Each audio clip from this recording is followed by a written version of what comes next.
అక్కయ్య అంతా మామంటది దేవుని స్తోత్రం. గంధకారు నేను సంచరించినడు ఏ అపాయము రాకుండా నన్ను కాపాడాడు.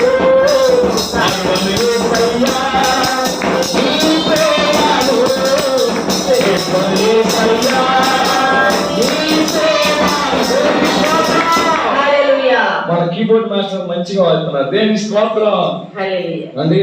గాఢంధకారపు లోయలు శ్రమలు వచ్చినా కానీ మరి బ్రెయిన్ స్ట్రోక్ కానీ పారాలసిస్ కానీ మామూలు విషయం కాదండి. నేను కూడా చాలా చెప్పగానే భయపడ్డాను. నేను కూడా అదేంటి పారాలసిస్ రావడం ఏంటి అన్నయ్యకి అని చెప్పేసి నేను కూడా చాలా విధంగా చాలా కృంగిపోయాను. చాలా ప్రార్థన చేశాను సంఘం అంతా కూడా. ఈరోజు సజీవు లెక్కలో వచ్చి